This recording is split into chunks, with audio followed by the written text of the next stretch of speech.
Okay, so now that we have learned how to load up some sounds in the UVI workstation, I want to try and use it for a completely different purpose, and that is as a sampler.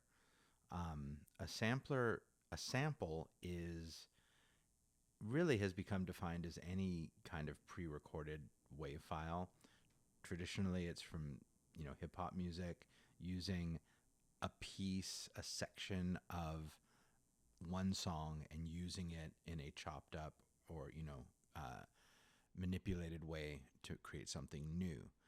Sample packs, another definition, is essentially like kicks and snares and hi-hats that you can load up into an instrument and use as your drum set. There are samples of strings and pianos that are professionally recorded, and that's what makes up a lot of sounds, depending on the instrument. Some are digitally created. Um, what I want to try and do is load up a couple. So we're going to make three, let's make 4 tracks. I don't even know what we're doing here quite yet. But let's go ahead and name some of these for drums. Oops, snare 2, I'll make it. Hi-hat 2. And then, who knows?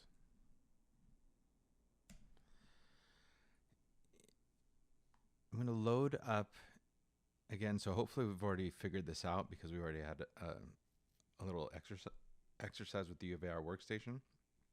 It's got to be on a stereo instrument tracks. And let's go to the UVI Workstation.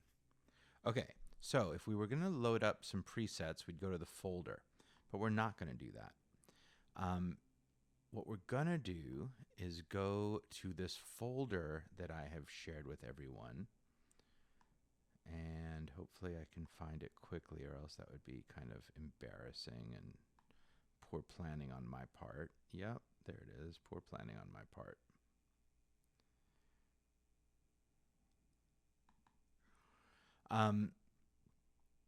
So we have this sample pack. We want to go into drums and one shot. So as I was describing, one shots, what the heck is this? Who knows?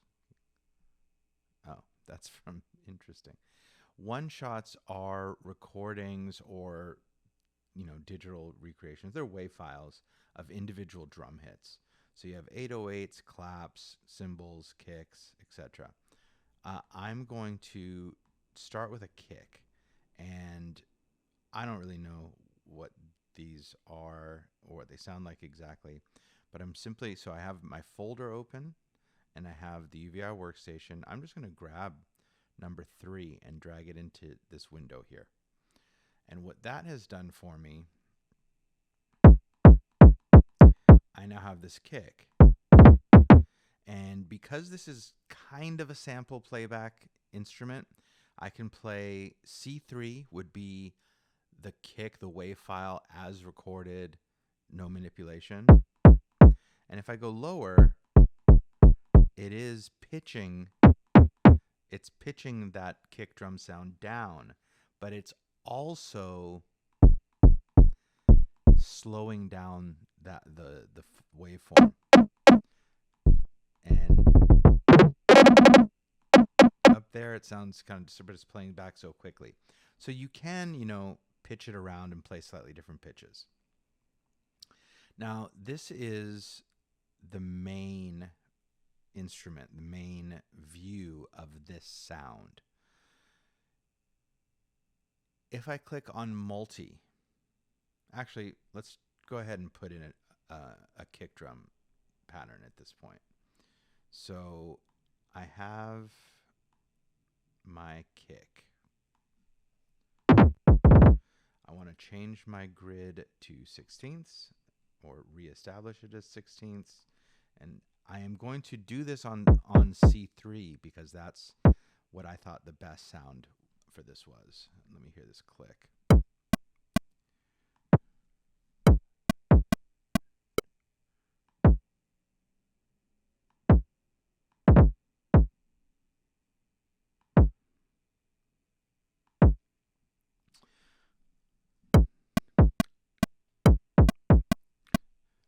that is going to be enough for me right now. Okay, so back to the UVI Workstation. I don't have a snare drum. Now, if you click on multi, you'll see that you can have stacks of sounds and that the first sample is loaded into that first slot, essentially. So I'm going to go ahead and click back to my Finder, and I'm going to open up some snares, and I'm going to choose these notes that are associated with them. I'm not 100% sure what they reference. A snare drum that is mostly percussive shouldn't have much of a pitch. It may have something to do with how they like to lay them out. These kick drums do have some pitch to them, so anyways, I'm going to stick with G and just try and aim for that second section. So now you can see this one's slightly highlighted. That's still the kick. If I click here, I get the snare. And I'm going to go ahead and grab a hi-hat while we're at it. A closed hi-hat. I'll take number 3.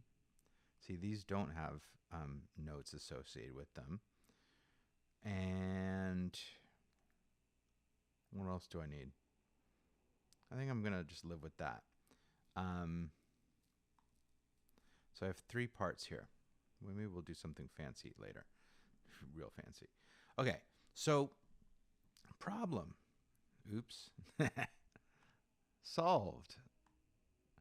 The problem is, where's my snare drum? I don't have a snare drum. Now, looking back at these multis, you see A1, A2, A3.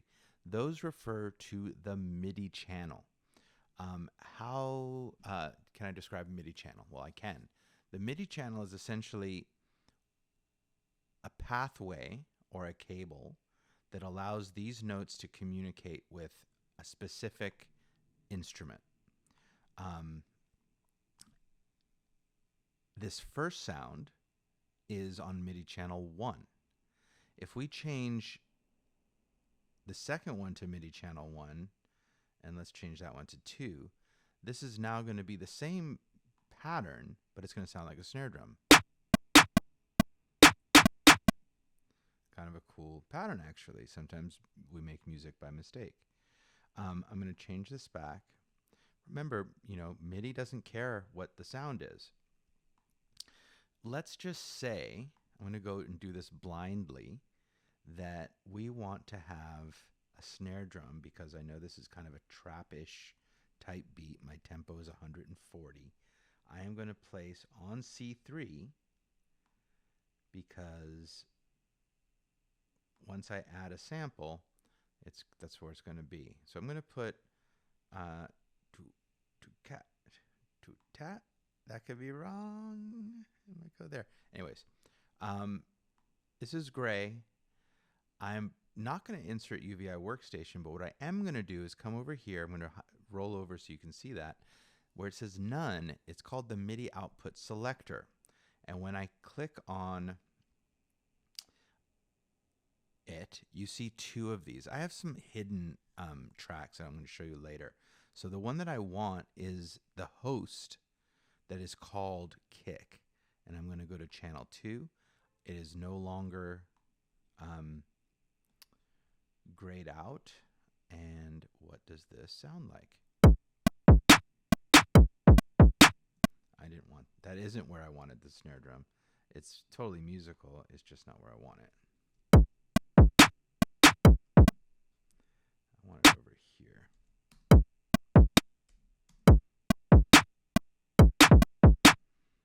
Whoa.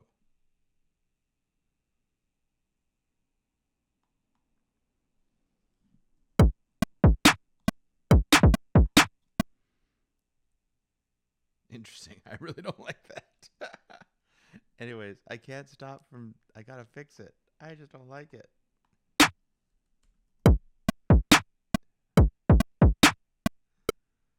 Oh, okay. I'll do it in 2. It doesn't matter. It just doesn't matter. Okay. Let's go for hi-hats. So same thing, except this time I'm already going to go ahead, kick channel 3.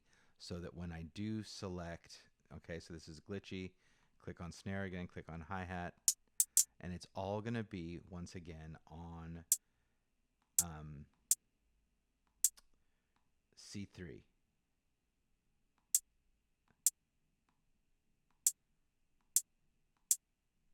And I'm just putting in an eighth note pattern for now.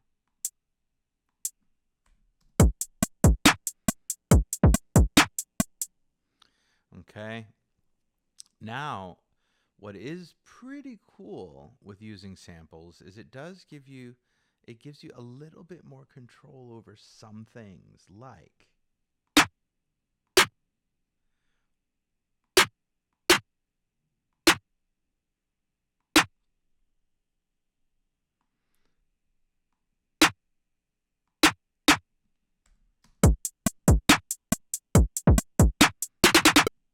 so a little descending snare drum, because it is pitched, so it gives you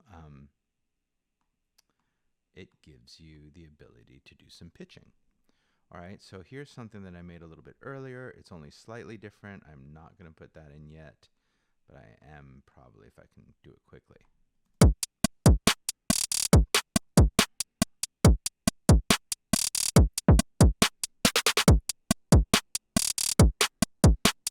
Okay, so